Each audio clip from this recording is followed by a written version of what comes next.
আমার মেয়ে, ওই যে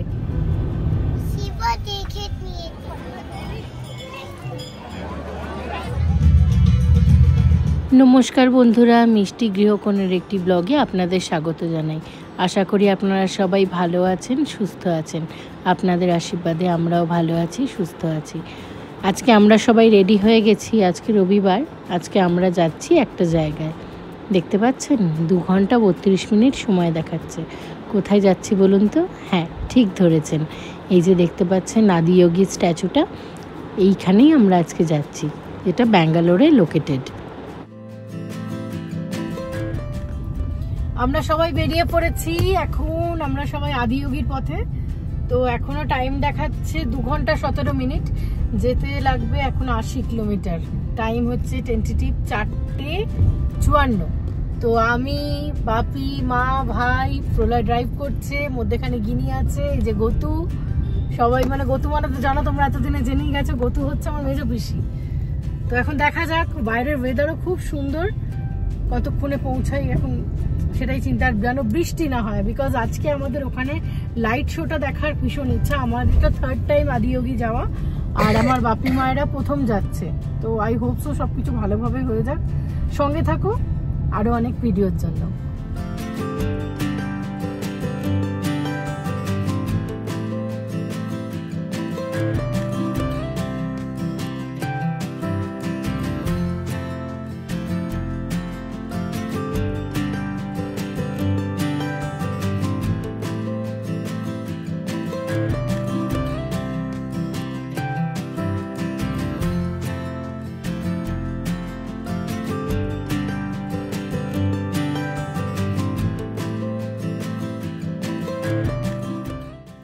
টোল গেট পেরিয়ে অনেকটা চলে এসেছি।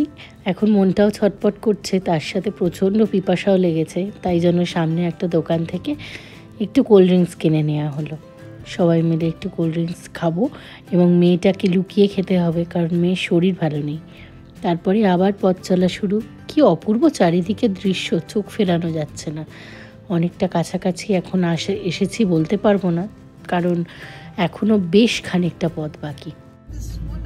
সানগ্লাসটা খোল রে, এখনো ক্লাউডি ওয়েদার। ও সানগ্লাসটা খুলবে না, মানে এত সুন্দর সেজেছে। আমরা মোটামুটি কাছাকাছি বলবো না, এখনো 24 কিলোমিটার পথ বাকি। তো হ্যাঁ, এখনো 24 কিলোমিটার। আর সবাই ভীষণ আমরা বোর হয়ে গেছিলাম। কিনি কি দেখেছো সবাই? কিনি কি নিয়েছে? কিনির আবার new bag, new dress, sunglass. এখানে দেখেছো সবাই কিনি ড্রেসটা কেমন হয়েছে বলো তোমরা? বাবা খুব ভালো লাগছে। শ্রাবণ মাসে পরিবেশ অনেক সুন্দর আর মনোরম হয়ে যায়। প্রকৃতি তার নিজের রূপ আমাদের সামনে খুব সুন্দরভাবে মেলে ধরে। সেই কারণেই আমরা ঠিক করলাম শিব দর্শন করলে কেমন হয়। তাই যেমন ভাবনা তেমন কাজ। তাই আমরা যাচ্ছি ঈশা ফাউন্ডেশনের আদিযোগী, মানে প্রথম যোগী, যা আমাদের দেবতা শিব ঠাকুরকে বলা হয়। এই ঈশা ফাউন্ডেশন চিকবালাপুরে অবস্থিত, আর ব্যাঙ্গালোর থেকে প্রায় 70 কিলোমিটার দূরে। এই আদিযোগী নন্দী হিলস থেকে মাত্র কিছুটা দূরেই অবস্থিত। এখান থেকে কেম্পেগৌড়া ইন্টারন্যাশনাল এয়ারপোর্ট দূরত্ব মাত্র 45 কিলোমিটার, আর ব্যাঙ্গালোরের থেকে এর দূরত্ব প্রায় 65 কিলোমিটার। আদিযোগীর গেট থেকে আদিযোগীর স্ট্যাচু পর্যন্ত দূরত্ব 3 কিলোমিটার মতো। এখানে আপনারা যারা নিজেদের গাড়ি ছাড়া ক্যাব বা বাস বা অটোতে আসতে পারেন, তারা এখানে চিকবালাপুর থেকে পেয়ে যাবেন। এই যে 3 কিলোমিটার পথ, এটা জুড়ে খুবই মনোরম দৃশ্য দেখতে পাওয়া যায়, যেন চোখ জুড়িয়ে যায়। তাছাড়াও এখানকার রাস্তা খুবই সুন্দর, চারিদিকে শুধু সবুজ আর সবুজ। এই হিলসের মধ্যে গ্রানাইট পাথরের ছোট ছোট পাথরও দেখতে পাওয়া যায়। আর এখানে অনেক লেকও আছে। এই লেকগুলো বর্ষার জলে পুষ্ট। যারা এখানে আসে তারা সকলেই নিজেদের গাড়ি দাঁড় করিয়ে ফটো তোলে। চারিপাশে অনেক ছোট ছোট দোকানপাটও গড়ে উঠেছে, যা মানুষের খাবার দাবারের প্রয়োজনীয়তা অনেকটাই মেটাতে সাহায্য করে। এই রাস্তা দিয়ে চলতে চলতে মনটা এত ভালো হয়ে গেল যে ভাষায় প্রকাশ করা সম্ভব না। ঈশা ফাউন্ডেশনের প্রতিষ্ঠিত হয়েছিল সদ্গুরুর দ্বারা। তিনি 1992 সালে কোয়েম্বাটুরে স্থাপন করেছিলেন এই ঈশা ফাউন্ডেশন, তামিলনাড়ুতে যেটি অবস্থিত। এখানে বিভিন্ন রকমের যোগাসনের প্রোগ্রাম হয়, যা ভলেন্টিয়ারদের দ্বারা পরিচালনা করা হয়। এই চিকবালাপুরে এই আদিযোগীদের যে স্ট্যাচু নির্মিত হয়েছিল 15ই জানুয়ারি 2023 সালে মূর্তি উন্মোচন হয়েছিল। রাস্তা দিয়ে চলতে চলতে মনটা ভীষণ উতলা হয়ে উঠেছিল। তারই মধ্যে আমরা এখানে আদিযোগী স্ট্যাচুটাও কিছুটা দূর থেকে দেখতে পাবো এই আশা করছিলাম। রবিবার ছিল আজকে, সেই জন্য এত ভিড়, চারিদিকে গাড়ি আর গাড়ি। মানুষজন যেন শুধুমাত্র এই একটা দৃশ্য দেখার জন্যই ছুটে এসেছে। আর তার মধ্যে এই সবুজ, সব কিছু যেন মন প্রাণ একেবারে জুড়িয়ে দিচ্ছিল আমাদের।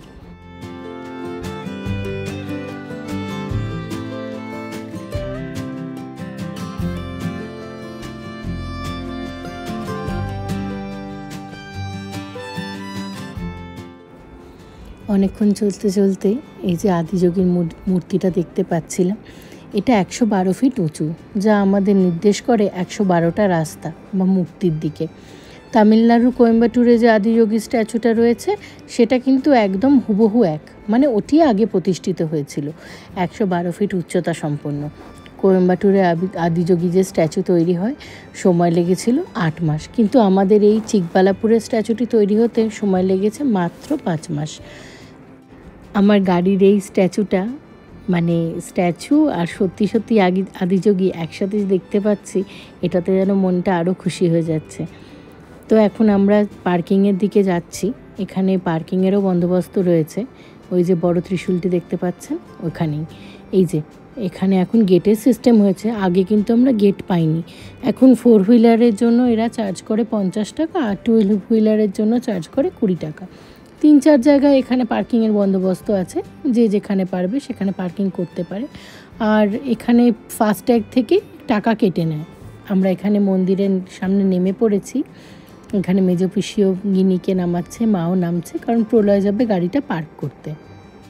এখানে সামনেই জুতো রাখা স্ট্যান্ডও আছে, কিন্তু আমরা গাড়িতেই জুতো খুলে নিয়েছিলাম যদি হারিয়ে যায় সেই জন্য। কিন্তু এখানে আপনি চাইলে ব্যাগে করেও অন্য জায়গায় কাউন্টারে জুতো রাখতে পারেন, সেখান থেকে আপনাকে অন্য কাউন্টার থেকে ওটা কালেক্ট করে নিতে হবে। এই যে সামনে হচ্ছে নাগমণ্ডপ, এখানে আপনি চাইলে আপনার পুজো যদি দেওয়ার মানসিকতা থাকে সেখানে আপনি মনস্কামনা পূরণ করতে পারেন।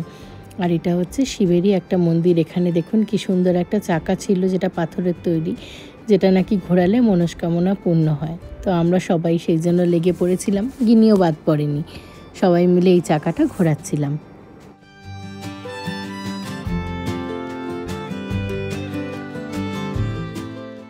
আদিযোগীর মেন স্ট্যাচুর সামনেই ঢোকার মুখে এখানে একটা মন্দির রয়েছে, যেটা হচ্ছে শিবের মন্দির। ভেতরে আমরা সেই জন্য ঢোকার জন্য লাইন দিয়েছিলাম। ভেতরে ক্যামেরা মনে হয় অ্যালাউ নেই, তাও চেষ্টা করব যদি কিছুটা ভিডিও আপনাদের জন্য ক্যামেরাবন্দি করতে পারি। এখানে আমি ঘন্টা বাজালাম, আর এখানে বড় একটা শিবলিঙ্গ ছিল, আর আমি এখানে বেশি ক্যামেরা শ্যুট করতে পারিনি। এখানে আমরা দর্শন করার পরে ভেতরে চলে গেছিলাম। মধ্যেখানে ছিল নাগমণ্ডপ, যেখানে আপনি চাইলে পুজোও দিতে পারেন। আর এখন আমরা চলে এসেছি আদিযোগী স্ট্যাচুর সামনে। এখানে এত ভালো লাগছিল যে বলে বোঝাতে পারবো না। চারিদিকে বিভিন্ন রকম দর্শক এসেছে, ভক্তগণ এসেছে। আমি ভাইকে বললাম তুই একটু দাঁড়া, তোর সাথে একটু ফটো তুলি। তো সেই জন্যই। আর অপূর্ব চারিদিকটা জানেন, চারিদিকে পাহাড়, তার মধ্যে এই শিব ঠাকুর, মন প্রাণ যেন ভরে উঠছিল। আর এত লোক, এত মানে মানুষ সবাই এসেছে এনাকে দর্শন করার জন্য।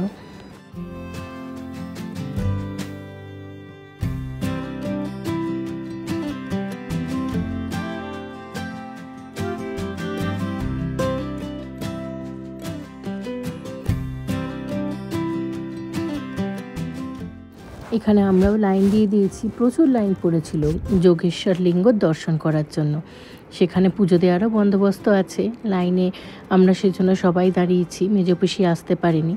এখানে আমাদের পুজোটাও দেওয়া হয়ে গেছে। পুজো দেওয়া বলতে আপনি এখানে ডালা কিনে পুজো দিতে পারেন, যার মধ্যে ফুল থাকে, কর্পূর থাকে, প্রদীপ থাকে আর নারকোল থাকে। প্রলয় সেই নারকোলটাই গেছিলো ফাটানোর জন্য দেবতার উদ্দেশ্যে। আমরা এইটা ভোগ প্রসাদ হিসেবে গ্রহণ করতে পারি। তাছাড়াও এখানে অনেক কাউন্টার আছে যেখান থেকে আপনি প্রসাদ কিনতে পারেন। আমরা আর আলাদা করে কিনিনি, কারণ বিভৎস লাইন ছিল। তো আমাদের সেই নারকোল ফাটানো হয়ে গেছে, আমরা সবাই এলাম। এবং ঠাকুরের যে মাথায় তিলক হয় শিবের, সেই বিভূতিও আমরা প্রত্যেকে মাথায় নিজেদের মানে লাগিয়ে নিয়েছিলাম। এখন আমরা একটু উপরে যাব, উপরে বলতে মেন যে ওখানে মূর্তিটা রয়েছে 112 ফিট সেইখানে। তার আগে এখানে দেখতে পাচ্ছ কত বড় একটা নন্দী মহারাজের মূর্তি, এছাড়াও ওদিকে একটা বিশাল বড় ত্রিশূল ছিল। এই যে এত বড় নন্দী মহারাজ আমি কোনোদিনও দেখিনি। এখানে সামনে পটপুরির পাত্রতে, এটিও পাথরের তৈরি, যেখানে ফুল রাখা রয়েছে, আর ঠাকুরের গলায় এখানে একটা বড় ঘণ্টা বাঁধা রয়েছে। কি অপূর্ব লাগছে, আমি মানে না দেখলে চোখে বিশ্বাস করা যাবে না।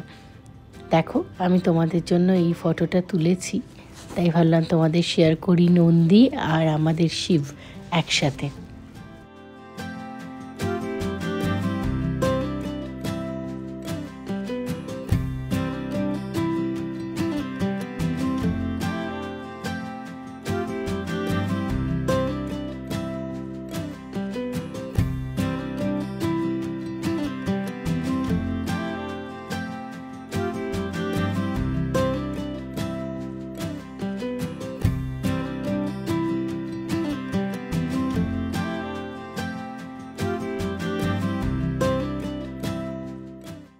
যাতে ভক্তগণেদের চড়তে কোনো অসুবিধা না হয় সেই জন্য সিঁড়ির স্টেপিংগুলো খুব ছোট ছোট।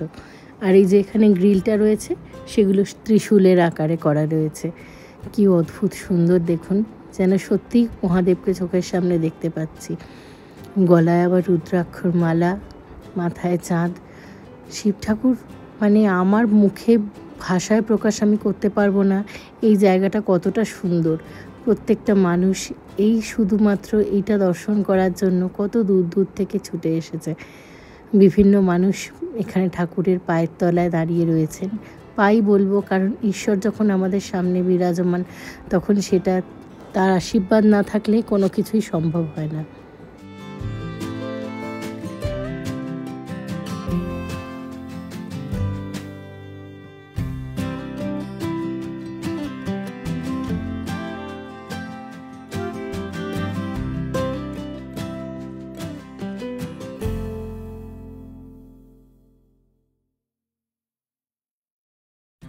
এখানে আদিযোগীর গলায় যে মালাটা রয়েছে এটা কিন্তু সত্যিই রুদ্রাক্ষ দিয়েই তৈরি, এবং কতগুলো যে রুদ্রাক্ষ আছে তা মনে হয় গুণে শেষ করা যাবে না।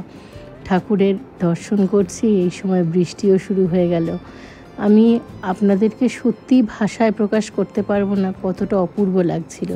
সেই জন্য ঠাকুরের মূর্তিটা একবার প্রদক্ষিণ করে আমরাও নিচের দিকে নেমে গেলাম।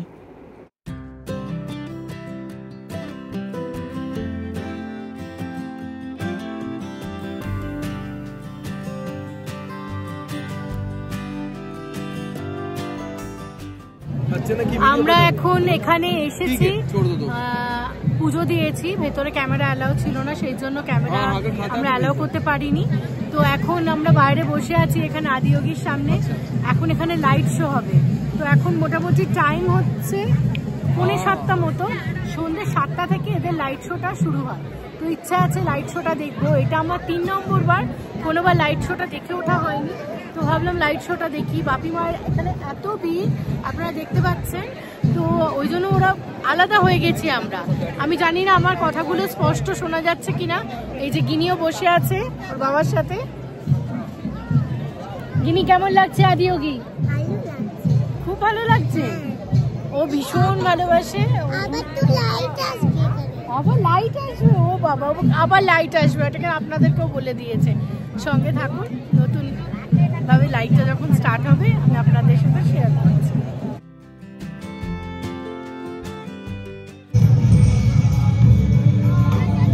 এখানে আমাদের লাইট শোটাও শেষ হয়ে গেছে, আর এখানে যোগেশ্বর লিঙ্গে এখানে সন্ধ্যা আরতি চলছে। এবার আমরা এখান থেকে বেরিয়ে যাব।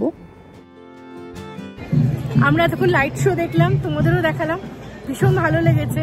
ওদিকে প্রলয় মেয়েটাকে নিয়ে চলে গেছে, মাকে নিয়ে আর মেজকুশিকে নিয়ে, কারণ মেয়েটার না জ্বরটা আবার একটুখানি বেড়েছে।